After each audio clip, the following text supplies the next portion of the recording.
spurred on by the Connor Stallions investigation from last year. And a couple of things they were talking about was, all right, well, if someone's videoing signs and signals, what's a way that we can kind of counteract, see what people have actually been shooting on their sideline, and pulling from the NFL. They said, well, they're doing tablets on the sideline. Why can't we get something like that going? Now, keep in mind, this was December, right? Right when we were getting going with bowl games, and so we had no idea this time last year that any of this was going to pass. So, speaking for Tyler and myself, this has been a whirlwind of the past 7-8 months, getting everything together with the infrastructure plans at the stadium. That part more so for us, because there's very wireless. We had to put in quite a bit of fiber at the stadium, as most teams in the country have had to this year. But so we have SEC has partnered with Catapult Sports for our in-game video technology. You're going to see a couple different looking carts if you're watching other conference games. Most other FBS schools have partnered with DV Sport for their replay partnership.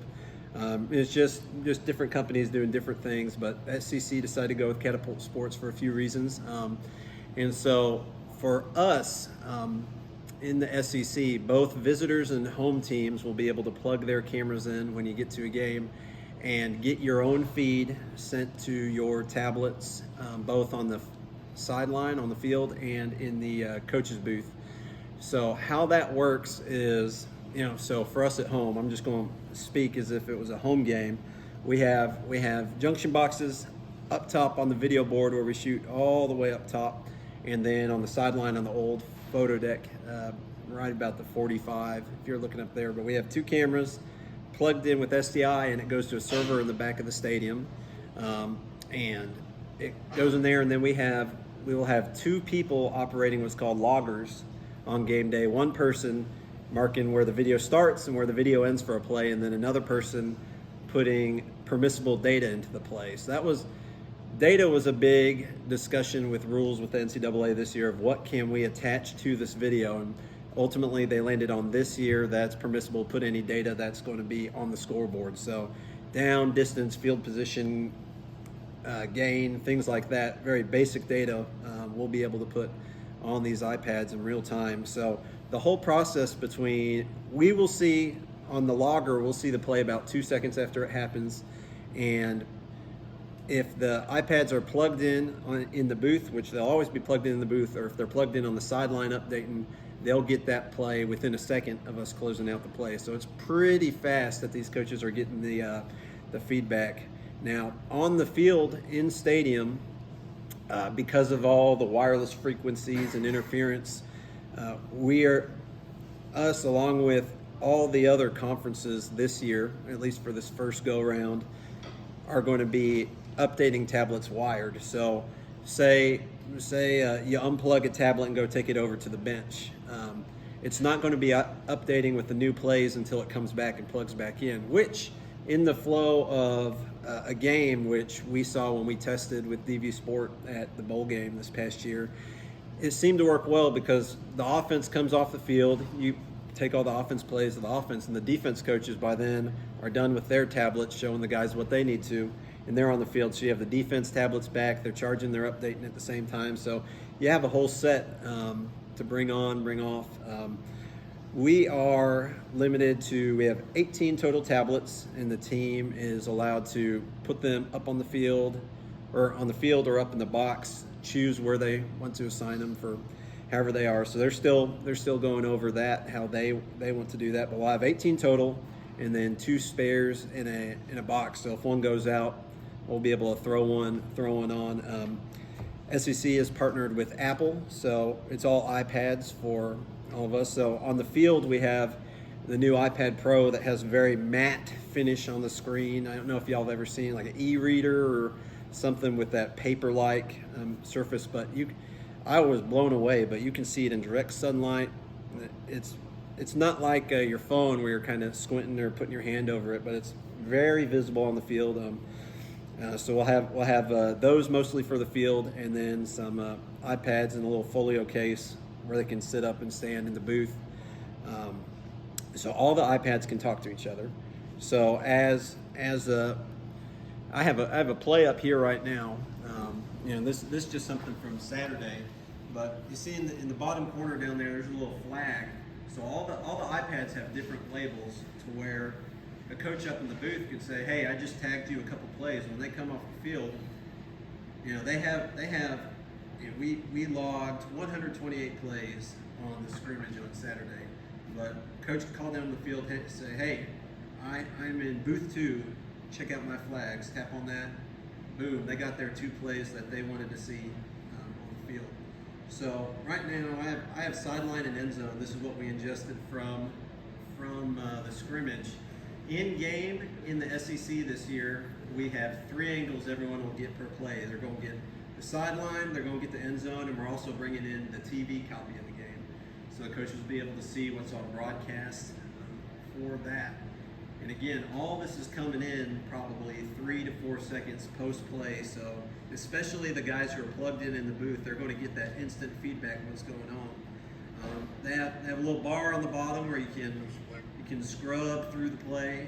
They have thumb controls on each side, and then there's also drawing tools to where you can draw an arrow on there, or even the guys on the field are going to like this, but got a whiteboard, so you can do a little draw session if you need to draw something up for that. So at halftime, the coaches are allowed to take these devices into the locker room. However, they're not allowed to connect them to any sort of larger display. So we can't take it in there and plug it into a TV or a projector or something. But they can still bring them in there and run up to a couple guys and hold it up and say, "All right, hey, look here, this is what we're going with," and then hopefully they make their way back up to where they came from for the second half. Right, one of us will be chasing those down. But it's been very smooth so far. We've been able to use them in two practices that we've had at the stadium so far, and it's been very it's worked how it's supposed to, which is good. We want to get all that practice in before we get to game 1, and then to be messing with all this. But I think that's going to be the most effective use, like we were talking about, communication from the booth down to the sideline, having guys up there being able to tag, sending messages down. It's almost like having a position meeting after every single drive in game. So where I don't know if y'all saw any of the clips of the guys using it from the bowl game, but they were grabbing it and they'd kneel in front of the cooling bench, or it was the warm bench, I guess, in Nashville, but sitting up holding it and doing a little 3 or 4 minute meeting in between drives, getting those live corrections in that they might not necessarily be able to do, seeing it one time on the field. Matt, so if they're unplugged on the sidelines, it won't update. For those guys upstairs, it'll be constantly updating, so they can watch right after a play to see what just happened, and they can kind of keep pulling the loop, right? Correct. Yeah. So as long as they're plugged in, they'll just keep updating. So up in the box, they should never be unplugged. So they're going. And we will have extra on the sideline that'll be plugged in, whether it be defense or offense. So say a sudden change happened and they got to run over and take a look what's going on. We're always going to have some on the field that are always updated. It's just for the 5 or 6 that are over at the bench at that time. Have you had any players struggle with it at all, or has it been pretty seamless? It's been this interface is very similar to what they see on their iPads that we use in house for game day. So I think the biggest difference is that when they come into a playlist view and are able to filter things, that's a little different than how we do in house. Because in house, obviously, we're putting all of our team terminology in there, and they have different cut-ups that are run by the guys upstairs, and they're seeing. So having to do the filtering and running through the plays on their own is a little learning curve, but ultimately the guys, they've been able to pick it up, and after a couple minutes, it's kind of intuitive, and that's what's so important too for them to get these in the couple of scrimmages that were at the stadium, is that they get a little familiar with it too, with their workflow before we reach game 1. So like your daily thing, you can have formation, personnel, all that stuff. You won't, you're not allowed to do that in a game situation, right? Correct. Yeah, we're only allowed to put the data on there that would be on the scoreboard.